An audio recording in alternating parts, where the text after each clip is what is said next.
Hey, what's up, guys? Thanks for checking in again. So this video is going to be way more personal than my binge eating story, which I posted almost 2 months ago. It's hard to believe, but I feel this is more important than binge eating. Involves relationships with others. And I will post a link to the binge eating video in one of these corners or down here. Feel free to check it out if you haven't. It might help with some background in the story because I'm going to glaze over that part of the story because I've discussed it once. You don't really need to watch it to understand what I'm trying to get at here. So this is something I'm very connected to. I'm very passionate about. I can see it a lot on social media. I get questions about it all the time. Essentially, I'm going to disclose how I burnt a 5-year dating relationship that was culminated with a 15-year friendship to the ground as I went through binge eating and as I changed over the course of several years. And I will show you what all I learned and what I suggest you guys do so you too don't make the same mistake I did, because I'll be flat out honest. It's a mistake that I regret every morning. I kick myself for it all the time. It's my fault and it was my mistake, and I don't want you guys to make the same mistake I did. So ever since I shared the binge eating story, it seemed to help a lot of people. So I'm sure a lot of people can relate to this, as I see it a lot on social media. So without further ado, let's jump into the meat of the story. Alrighty, so here we go. So eating disorders and dating with yours truly.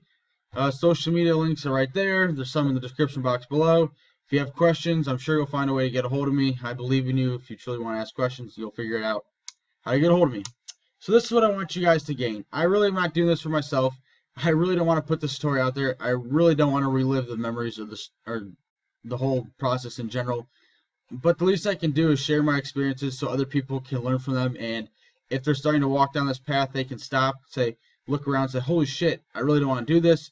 Put on the brakes and fix things before it keeps getting worse. Because it's only going to get worse. I'm not going to sugarcoat it.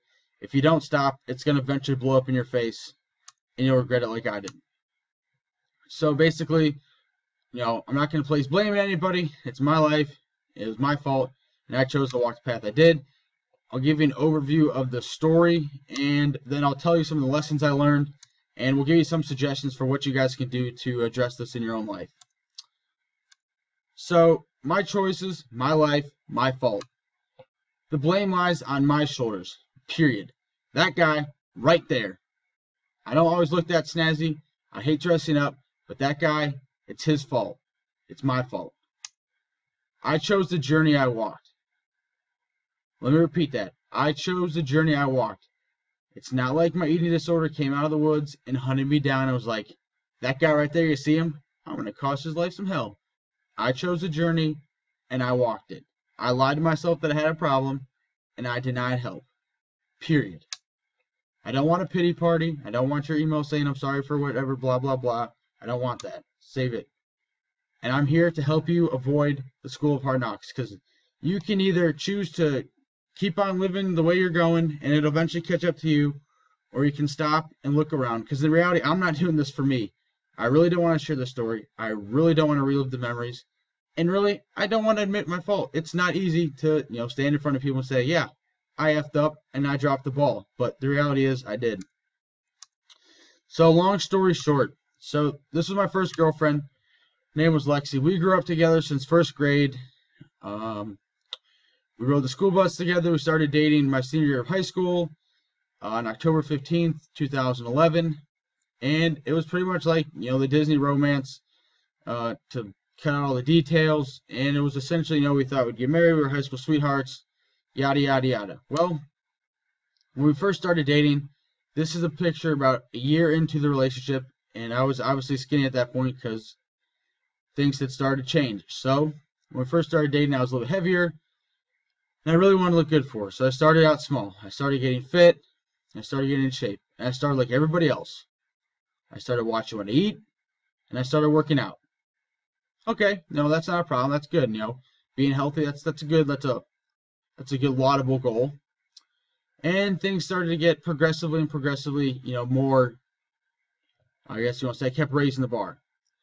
So I started, wanting to look a certain way. So I was like, all right, well, what do I have to do to get this? Particularly abs. So I was like, okay, you have to eat clean. So I started meal prepping, and then you can't eat donuts and you can only eat 6 grams of sugar per meal. And you have to drink a gallon of water, and you have to do this and that and this and that.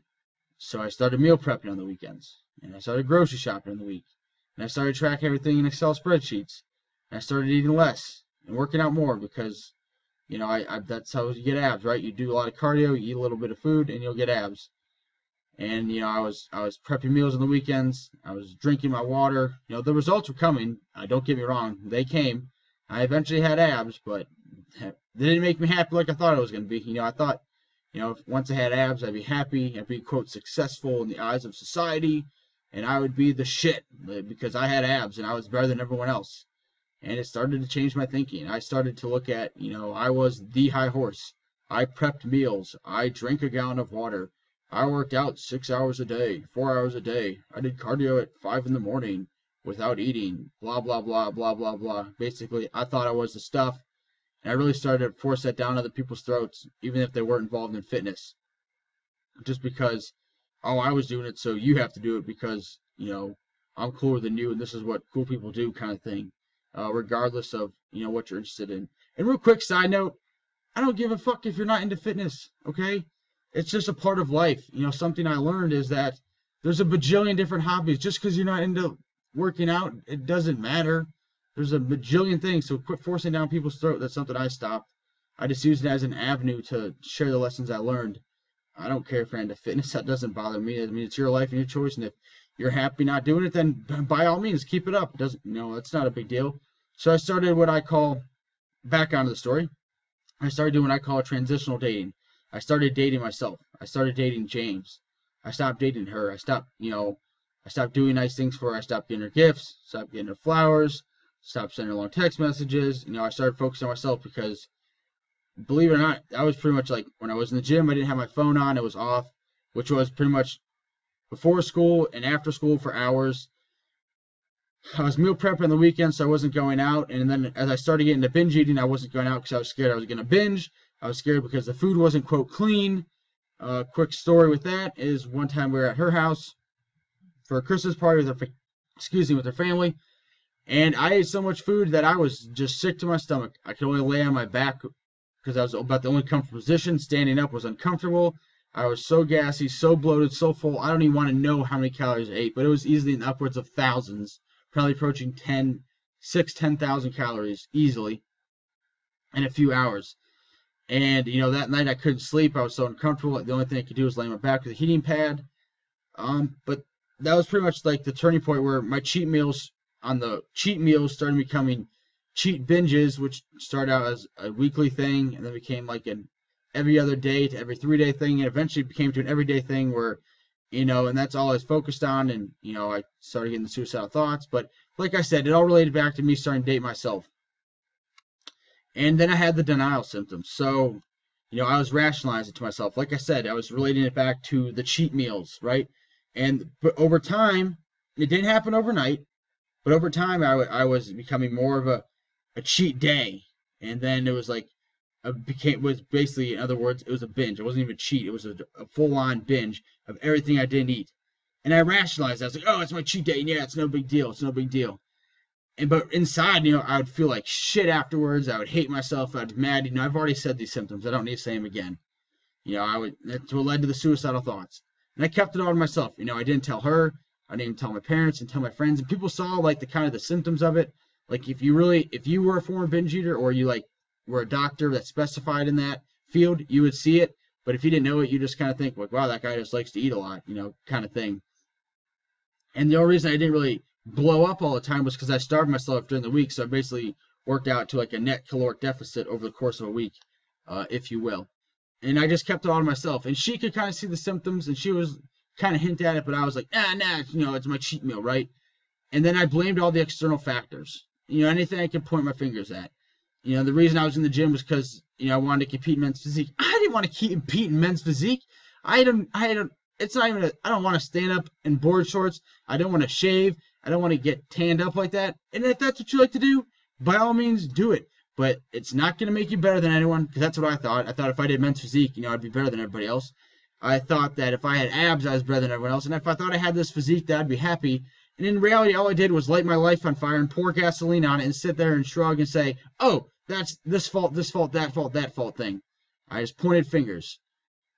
So that's essentially what happened. So this is some of the lessons that I learned in regards to relationships. It's a two-way street. Like I said, I started to date myself. I started to focus on myself. I wasn't even thinking about her. I wasn't even considering her in any of the choices I made. I was keeping things from her. I was hiding things. I didn't buy her gifts. I didn't buy her flowers. I stopped writing her letters like we used to. Because I was so focused on myself and my damn physique, because my abs were so fucking important, because my abs were made me happy, because that's what I saw on social media. And they're like, that's a whole nother video. But I was like, if you have the abs, that's success. You're perfect. You're Zeus. Why do I always say I have no idea. But that's what I went after. And so my two-way street with her became a one-way street that just went off a cliff. And I didn't even see all the road signs that said stop, no road, 200 feet. I just kept going at 100 miles an hour until I ran off the road and blew up in the valley. And transparency, you have to be transparent with the person in your relationship. If you have to hide things from the person you're dating, that's not a good sign, because it's only going to get worse. You're going to have problems. I don't care what kind of relationship you have. Problems are going to encounter, and if you can't share that with the person you're in a relationship with, you really should start to consider that. Because look what I did. I hid my binge eating, and I started dating myself, and my relationship blew up. And me hiding things from her translated into other areas of me becoming more selfish. Essentially what it came down to. It started with fitness, but it became in all areas of the relationship. The person you're dating is a support team. She tried to support me. She would, kind of like kick me under the table sort of thing. Like, hey, you really want to keep eating? I mean, you've kind of eaten a lot today. And it wasn't like, hey, James, quit being a fat ass. You're eating a lot of food. It was like a, hey, you might not want to do that. You've kind of eaten a lot. You sure you want to do that? Because she knew the state I was in. She's seen me before after I'd binged. And I was in the state of, God, this sucks. I'm really uncomfortable. This is really... And I would start, pissing and moaning about the problem that I put myself in. It's give and take. I capitalize give and lowercase, whatever the word is there, for take. Because all I did was take. I just took. It was all about James. It was all about me and my abs, my fitness, and my meal prepping, and doing my hours of cardio, and drinking my water, and eating clean, and living out of my Tupperware, and focused on everything like that. And eventually, there was nothing left to take. There was nothing left to grab. I was just grabbing air. The distance was so far gone that, I couldn't even reach out anymore. So, it's give and take. And the more you give, the better relationship is going to be. Now I think of it in terms of, if I do this, how will it make her feel? Or how can I, make this person happier, or her happier, or him happier? How can I cheer them up? Because all I did was take. And if you keep taking, it's going to blow up in your face. It may not happen tomorrow. It may not happen next week or next month. But one of these days, it's going to blow up in your face. And if you don't want to learn from my experience and my story, and you think I'm just blowing smoke up your skirt, suit yourself and let me know how that works out for you. Also, I looked for bad and I found bad. I was like the typical fitness Instagrammer guy, like bicep shot, work your ass off, get results, gains. That's who I was, right? I was that typical like douchebag guy. And I always looked for bad. She wasn't totally into fitness. And I like impressed upon her, like, dude, work out. It's cool, right? Come on, do it. Who cares? Like I said, I learned the hard way. Everyone's got their own hobbies. As long as they're not into like shooting up schools and smoking dope all the time, then who cares? So if you look for bad things anywhere in life, you're going to find them. If you seek it out, you're going to find it. I'm not saying you have to be positive Pam and run around like, oh, the world's great, Care Bears and rainbows and life's perfect, and walk with your blinders on and live under a rock and be oblivious to everything else. But at the same time, if you look for things to get pissed about, you can find them. I mean, go on Facebook. I'm sure you can find someone that has views different than yours. You can get mad about it. And like I did in the relationship, I looked for any flaw in the relationship as a reason to get angry. And one of the big ones was fitness. She's not into it as much as I am. That's fine. It's not a big deal. I should have learned that, but it wasn't until life smacked with the 2x4 that I got that through my head. And it took a couple hits. So what can you do to fix the problem before it becomes a bigger problem and blows up in your face? Be transparent. You have got to be honest and open with your partner or people in your life in general, for that matter, in anything. I believe there's a lot of, we try to hide things and put on these fake faces and be people we're not, and we're not authentic. You really need to be transparent in who you are. You have to share your struggles, because regardless, I don't care who you are. I don't care if you're the President of the United States. I don't care if you're LeBron. I don't care if you're the best athlete in the world. I don't care if you're the best singer, actor, actress, model, businessman, entrepreneur, Bill Gates, whatever. We all have struggles, and we all have flaws, and we all have things that aren't in our life, that aren't there. And if you're transparent and you share those flaws, you can grow, because people, like I'm sharing this with you. I'm being transparent. I really don't want to do it, but it's helped me to grow. And the next relationship that I'll be in won't be the same as the one that I blew up. That's something I had to learn. It wasn't the relationship, it's me. I'll get there. Perfection. Like I said, look for bad, you're gonna find it. At the same time, there's no such thing as perfection. Lexus's motto, the car company, is the pursuit of perfection. They're always pursuing it, because you'll never get there. It's this fictitious thing. Beauty or perfection is in the eye of the beholder. For example, I may think this car is perfect. You may think, not so much. But it's in the eye of the beholder. To me, it's perfect, but to you, it's not. And we always, as humans, put this, I do this especially myself, is put the stress on to be perfect. I'm not saying slack off because, I'm never going to be perfect, so why bother? But at the same time, don't kill yourself trying to be perfect, because it's never going to happen. There's only one perfect person in the world, and it was Jesus. And like I was always looking for perfection relationship, and I was always looking for the flaws and what needed fixed and what was bad and what was wrong. And I didn't do that when we first started dating, but I also wasn't all obsessed with myself. And as I was obsessed with myself, I saw myself as perfect. I saw myself as I could do no wrong. I could light something on fire, i.e., a relationship, and it wasn't my fault. Just wasn't working, right? It was oil and water. It wasn't me. I'm perfect.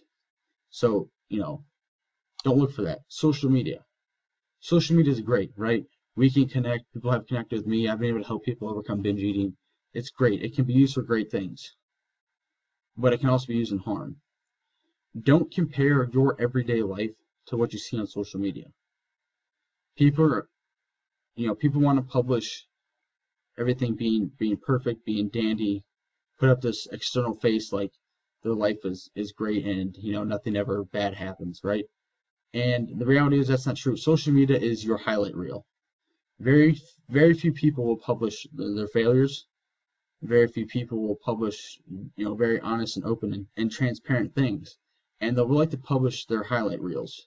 So really don't compare your life, your everyday life, your practice, we'll call it, to the highlight reel. The highlight reel being social media, the everyday life being practice, because practice isn't perfect. It sucks, it's hard, it's dirty, it's grimy, it's this. But when you get to the Super Bowl, they just see the Super Bowl. They don't see all the drills that went into getting to the championship game. So don't look at that.